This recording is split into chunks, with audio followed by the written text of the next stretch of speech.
এটা পাওয়ার কারণেই এটাকে মসজিদ হিসেবে দাবি করা হচ্ছে।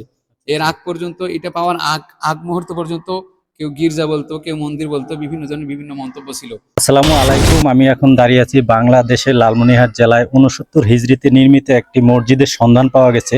সেটা হলো লালমনিরহাট জেলা বড়বাড়িতে পঞ্চগ্রাম ইউনিয়নে। আমি আজকে আসছি, সেই মসজিদে আসছি। আমি সেই মসজিদটি আজকে আপনাদেরকে সম্পূর্ণ ঘুরে ঘুরে আপনাদেরকে দেখাবো। মসজিদের সাথে মাদ্রাসাও রয়েছে, এতিমখানাও আছে। তো আমি আজকে যে কথাটা বলতে চাইতেছি, আমার এই ভিডিওটা যদি ভাইরাল হয়, আপনারা যদি শেয়ার করেন, আর যদি ফেসবুক যদি আমার এই ভিডিওটা যদি ভাইরাল করে দেয়, আমি আপনাদের সামনে কথা দিতেছি, আমার এই ভিডিওতে যত টাকা আসবে, যদি ভাইরাল হয়, যদি না হয় তখন আমি কিছু করতে পারবো না। আমি আগে মাপ চেয়ে নিচ্ছি। যদি আমার ভিডিওটা যদি ভাইরাল হয়, যত টাকা আসবে আমি সম্পূর্ণ টাকা এই এতিমখানায় দিব। 69 হিজরি হারানো মসজিদ কমপ্লেক্স, পুনরুদ্ধার 1985। এখন যে মসজিদটি দেখতেছেন আপনারা, সেটা হলো পুনর্নির্মাণের পর। তবে এটির ভিতরেই রয়েছে সেই 1300 বছর আগের মসজিদটির কিছু নমুনা, যা ভিডিওতে দেখতে পারবেন। ওই মসজিদটি আমাদের প্রিয় নবী হজরত মুহাম্মদ সাল্লাল্লাহু আলাইহি ওয়াসাল্লামের যুগের, যা স্থানীয় গ্রামবাসী মসজিদটির নাম দিয়েছেন হারানো মসজিদ হিসেবে।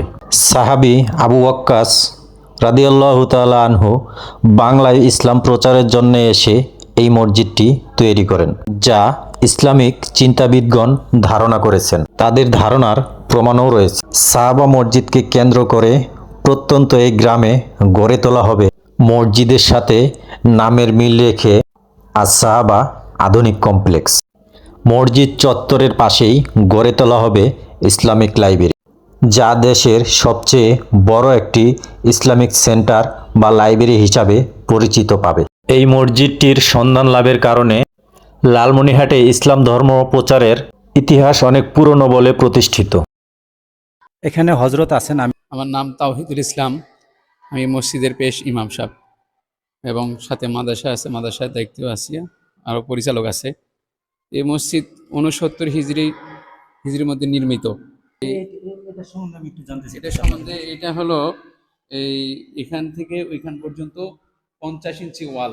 আচ্ছা, 50 ইঞ্চি ওয়াল, এইদিকে পুরা, ওইদিকে 50 ইঞ্চি ওয়াল। তো এই মসজিদের ভিতর অংশ এই 2 কাতার। এই যে ইটগুলো, হ্যাঁ, এইগুলা হলো তাদের হাতে নির্মাণ করা 1400 বছর আগের ইট।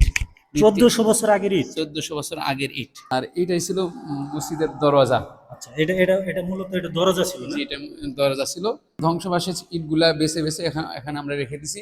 70 জি, এখানে 69 কমা, এখানে 1, এখানে একটা কমা বোঝা যায়, সাথে 8, আর হলো আসানা। মানে এটা এখানে পাওয়া গেছে। জি, এটা হলো মসজিদের নিচে পাওয়া গেছে। এইটা পাওয়ার কারণেই এটাকে মসজিদ হিসেবে দাবি করা হচ্ছে। এর আগ পর্যন্ত, এটা পাওয়ার আগ মুহূর্ত পর্যন্ত কেউ গির্জা বলতো, কেউ মন্দির বলতো, বিভিন্ন জনের বিভিন্ন মন্তব্য ছিল। যখন এই আরবি লেখা পাওয়া গেল, তখন সবাই নিশ্চিত হলো যেটা মসজিদ। কালিমা লেখা আছে এখানে। এখানে আমি আরো কিছু আছে, ওপাশে কিছু ইট আছে, সেগুলো আপনাদেরকে আমি দেখাবো।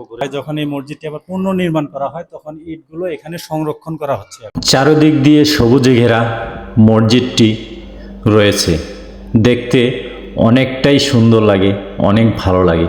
যদি আপনি একবার যান, অবশ্যই আপনার মন এবং প্রাণ জুড়িয়ে আসবে। সবাই ভালো থাকবেন। আবার দেখা হবে নতুন কোনো এক ভিডিও নিয়ে, নতুন কোনো এক জায়গায়। ভিডিওটি শেয়ার করে আরেক মুসলমান ভাইকে দেখার সুযোগ করে দিন। আর হ্যাঁ, মনে থাকে যেন আমার এই ভিডিওটি যদি ভাইরাল হয়, এই ভিডিওতে আমার যত টাকা আসবে সম্পূর্ণ টাকা আমি এই মসজিদ এবং এতিমখানার মধ্যে দিয়ে দিব। তাতে ভিডিওটি অবশ্যই আপনারা একটি শেয়ার করে ইহার অংশীদার হয়ে থাকুন।